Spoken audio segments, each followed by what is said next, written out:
SalesCrunch. Learn more, earn more. Second part of the question. What do you think of opening a presentation with a short video? It's good to put people to I think there's no problem. It could be very good if it's useful to explain your product. No problem. Make sure that the technology moves seamlessly. There's sort of no technical glitches, because then you're sort of in a demo type of issues. But there's no problem. You can have it. Yeah, why not? It's hard to email these things, etc. But you can get it to work. So it's okay. So you said no bullets, but I assume that's not for emailing the initial presentation to an investor. So when you send an initial presentation to an investor, they want to say, send me a deck, see what it looks like. I assume you need bullets, you need to be very detailed. I mean, not overly detailed, but you can't send pictures and say, what do you think? And meet with me. So it would be a little bit of the combination of the question that was asked here. I actually tend to ignore the question, send me the executive summary. Like executive summary is a boring Word document. There's a lot of text that I just push aside as I'm sending you this presentation instead. It's much more visual. But yeah, make sure that there's some explanation, but then almost separate it. Like I would sort of have a text section and the image section, but don't send pages full of text, because the first meeting that the VC probably doesn't even read the body of the email. They're like, oh, here's an attachment. Double clicks the attachment, and so if it's exciting to him when he goes page down, he decides when to meet you. So you don't even have the objective, I think, to try and convince the entire complexity of your story, just to get that first interest. And maybe to get onto a 5-minute phone call is the objective of that first email. And you need to catch his or her attention in a graphical way. So not complete like images out of context, but make it attractive and visual. Probably very short. It could be 5-6 very visual PowerPoint slides that just tease the interest of the investor. I think that's what we want to do in the first email. Yeah, and you have one question up over there. Hey, do you agree with Mark Suster to put the team slide up front? Yes, you can do that. It's a bit as a way to introduce who is in the room, so it feels natural in the flow. Let me first go around the table. This is tip, but to slam in the full detail of your CVs, not sure. But you could open up as just introducing the team. Yeah, I actually have a quick question. Have you used these type of presentations in board meetings? Yes, it happens, but people tend to invest less in the presentation of a board meeting. So like to go through to decisions, etc. You can actually lower the quality of the presentation. Just show some Excel decks, etc., etc. Maybe there's a big strategic debate that you had in your board. Like, so should you go A or B? Maybe this type of presentation is suitable. If you have time and energy, it would be great. Often I see that people say, well, we just put in the Excels, and that's sort of the board meeting. Also is it's a sales meeting, but it's a meeting that forces a decision. It becomes very similar to the McKinsey project, where people without a lot of time have to make an important decision. It's all about a trade-off. Do you this or do you do that? And you want decisions of people. This requires, I could fill another hour about that, but this requires a different type of presentation. It really is a presentation. It's aimed to manage that discussion to the best possible, way. So you had recommended putting the text for 3 slide decks that we would have to send ahead of time, right alongside the image that we would have. Yeah, I don't think there's why not use speaker notes or say it's the same. The question is whether the investor will bother to look inside the speaker. Just I can't give a generic answer to that. Some presentations with very few words are very obvious when you click through them. And otherwise it might not be. So you need to make a call. I don't think there's a golden rule that says you should do this. I think it's just an option to put it in, put a lot of detail in without disrupting the emptiness of the image. You can't give you a generic answer. Can you speak about three-dimensional tools? An example is, this is like 25 years ago, I was presenting a unique financial product that had a complex relationship in 3 dimensions. So I actually passed it in chocolate So rather than try to show a function, perspective view on a screen, I had it cast in chocolate, and because it was secret, we needed to keep it secret to emphasize that point. We ate the chocolate afterwards. We didn't do the product that had saved my career. Years later, I asked, how come I have survived these rounds of layoffs following 16 failed products? And this guy said, you presented with a bunch of cans of chocolate, and I got to keep somebody like you around. So, and now there's three-dimensional printers. It's actually, you could just take a three-dimensional object and send it off, and you'll get FedEx the next day. It doesn't think. So, do you have examples of that? Or? No, first of all, I have not seen it.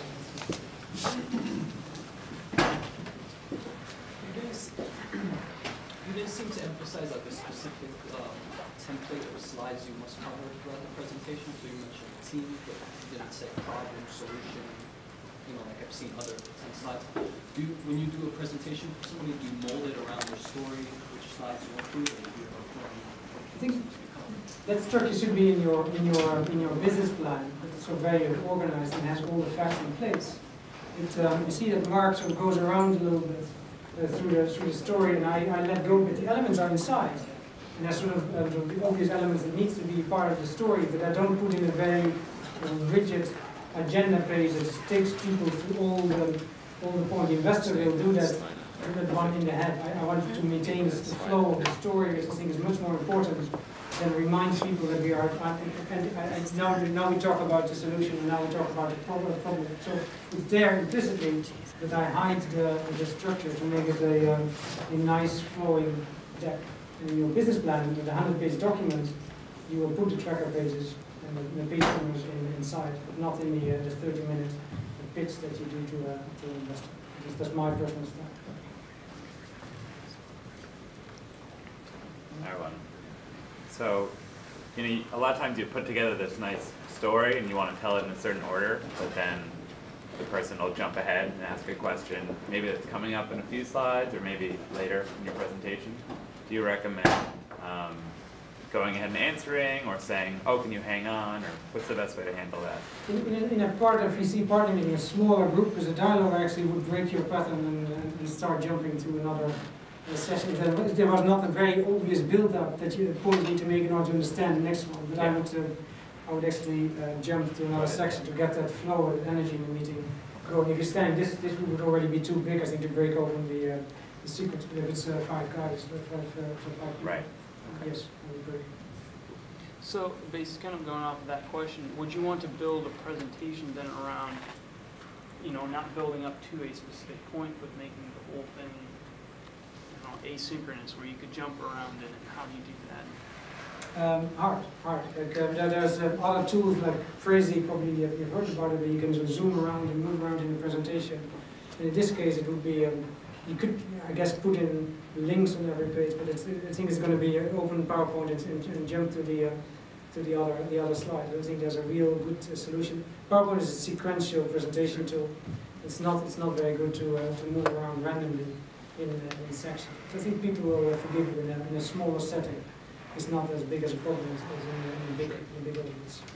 But maybe there's a software innovation to help. There's maybe here something in SalesCrunch that they can invent a way to actually, maybe that the presenter can see the slide sorter deck and your clients cannot see. You can sort of click on a slide and move around very, very quickly. You could find a technological solution to do it. I think people are waiting for it. Everyone wants to do it. You're talking to one of our engineers, so you're actually talking to the right guy. I'll do tomorrow.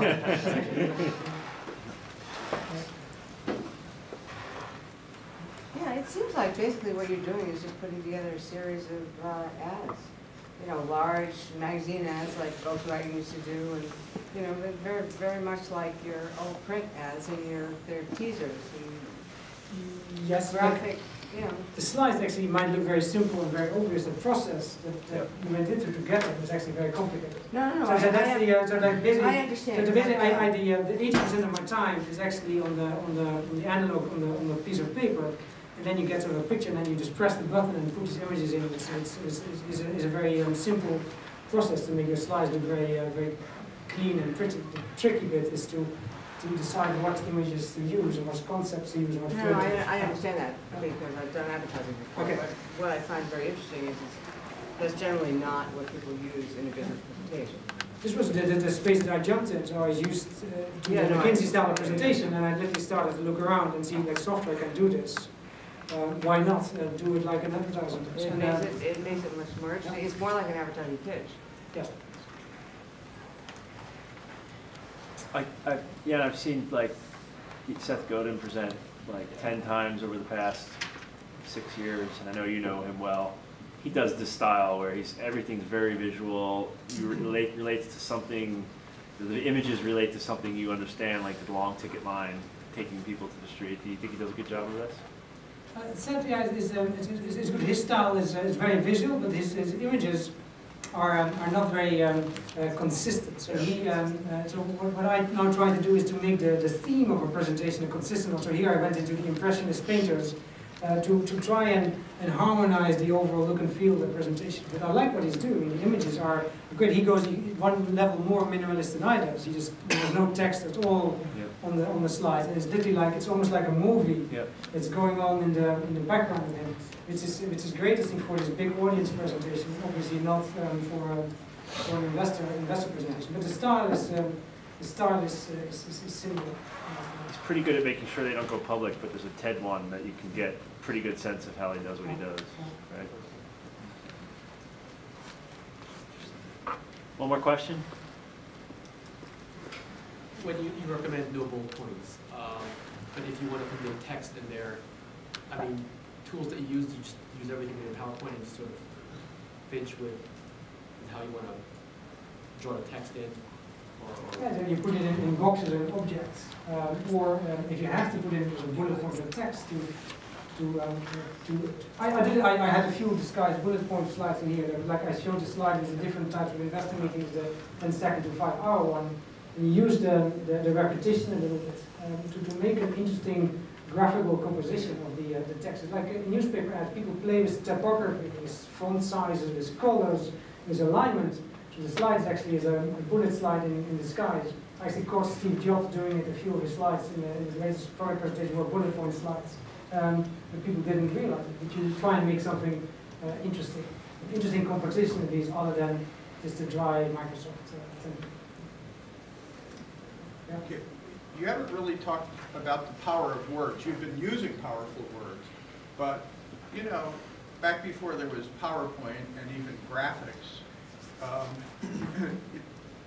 Lincoln and Washington and Churchill brought nations to war and motivated people to do amazing things with the power of the word, which mostly, well, Churchill got to be heard, but most of those words were read by people.